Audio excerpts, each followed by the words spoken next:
Hey guys, welcome back to my channel. My name's Alana. I like all things travel and technology, Disney, makeup, you name it. It's probably a hobby that I have. So one of my biggest hobbies is photography.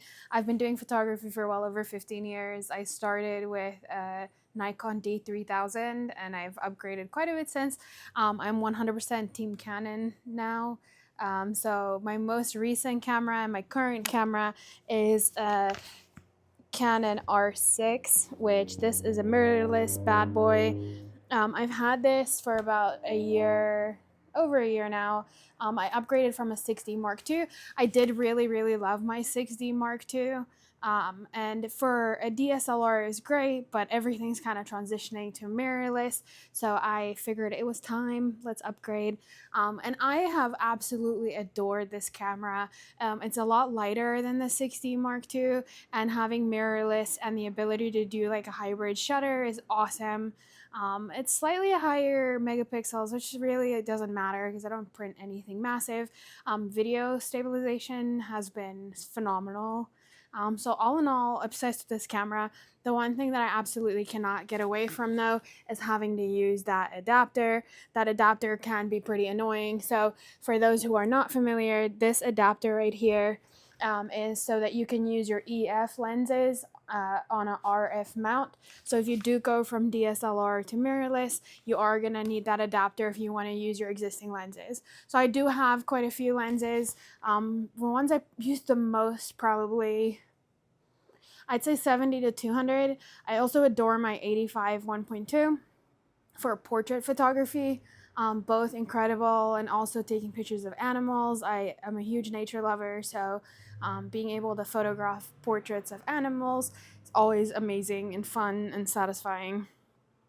So yeah, I have had to use this adapter. So this body inherently is like quite a bit smaller than the 60 Mark II. So then you add on the adapter. So this right now is the 24 to 105 just kit lens, EF kit lens. So it does make it like quite a bit longer, which can be kind of annoying. It makes it like extremely top heavy. So even with the 16 to 35, I use the 16 to 35 f4 to film a lot of stuff, and then definitely like any like wide angle shots. But it did make it extremely long, extremely top heavy. It just felt awkward. And inherently, the more attachments you add, the more it feels like you're adding some sort of like a weak point, which always freaks me out because I am very precious with my camera gear and I want it to last forever, so, or at least for as long as I can make it last, and so it doesn't break down during an adventure, which would be such a bummer. But yeah, so I finally made the jump, going from EF to RF. So we bought our very first RF lens.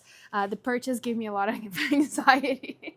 I think buying lenses in general, they are on the pricier side. But I did get an awesome deal from KEH, which I will link them in the description. KEH is a company that's been selling used camera equipment, buying and selling used camera equipment since like the 70s. They have a really good reputation. I'm always skeptical buying used just for warranty reasons, but again, it was a really awesome deal. I think Canon right now is charging $2,200 for this lens, and I was able to get it through KEH with their introductory coupon for like $1,700. So saving $500 100% made sense for me personally. So I jumped in, and we're gonna unbox it together today and hope for the best. So here it is. So KEH was really quick about this. I ordered it over a weekend, and then it shipped like early the next week. Ordering process was super simple. They give you a lot of choices. So when you type in what lens you want, it gives you new and used options, or at least like new, all the way down to like good or for parts. So you can choose which one. They actually have photos of the lens itself. So there's no question of what you're getting. So I chose one that was Excellent Plus, and from the photos it looked really good and had most of the accessories. So that's really all I can ask for. I didn't grab a knife, so we're just gonna rip it open Hulk style. Like a barbarian.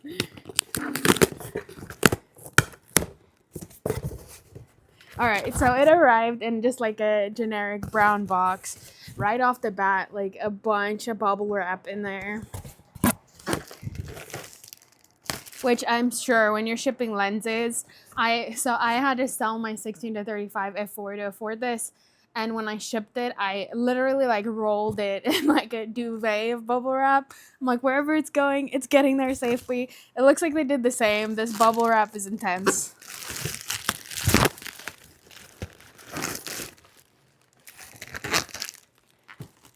And here it is. So it came in like a plastic bag. And then inside that, it did actually have the lens pouch.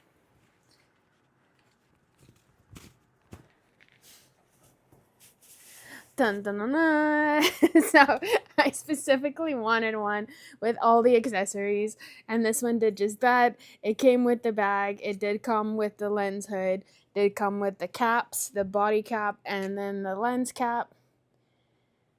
I mean, all in all, I feel like this looks really good. I don't see any initial scuffs on the body itself. There's definitely like a little bit of signs of wear, but nothing like astronomical. I feel like this looks better than most of my lenses. And now let's look at the gloss. The one thing though, but I don't care too much about this, the lens cap looks a little grungy and grimy. But I have a lot. I think this is a 77. 82. That's a big boy. I do think I do have another 82 lens cap, so I'm not like too worried about this. Okay. So that's the gloss. I don't know how well you can see that. No visible scratches, little bit of dust, but it's really not any different from what you would see on your normal lenses, just keeping it in your camera bag. Let's look at the back. Similar there. I don't see anything funky. Oh, you can see me. Hi. So nothing funky there. We're gonna pop this guy on the camera. So just for comparison's sake, this is the EF adapter and then the 24 to 105 kit lens.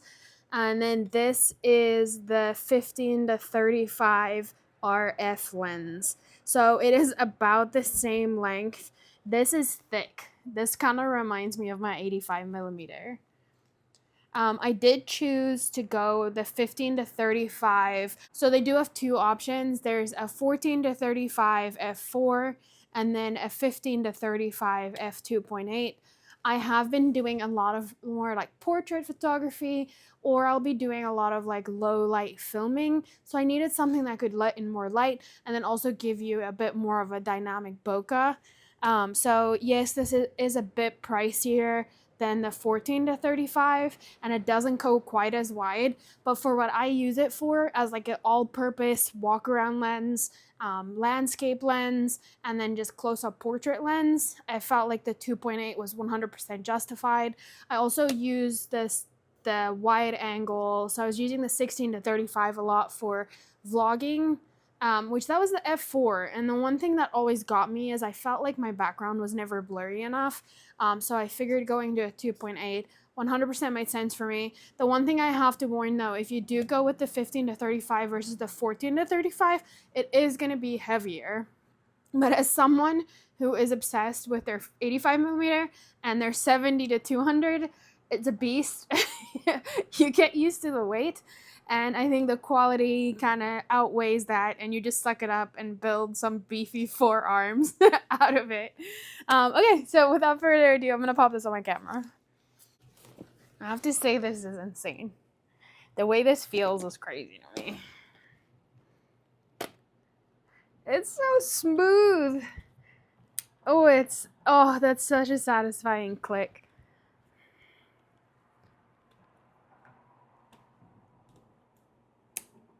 Oh, I don't know if you could hear that click, but that sounds beautiful.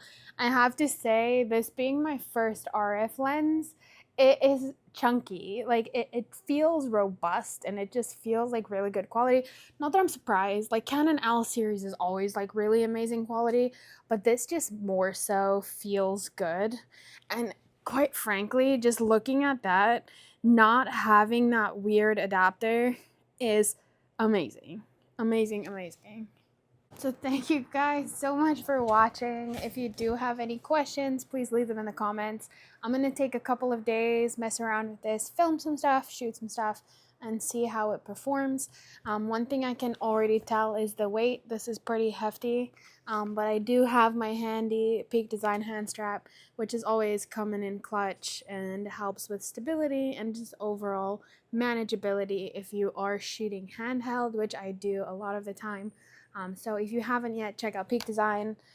Super love the company. They're really good. I have a lot of their bags and stuff as well, super high quality. But yeah, I will report back. So if you like this video, if you found it helpful, please like and subscribe. If you have questions, please leave them in my comments, and then I will catch you guys next time. Bye.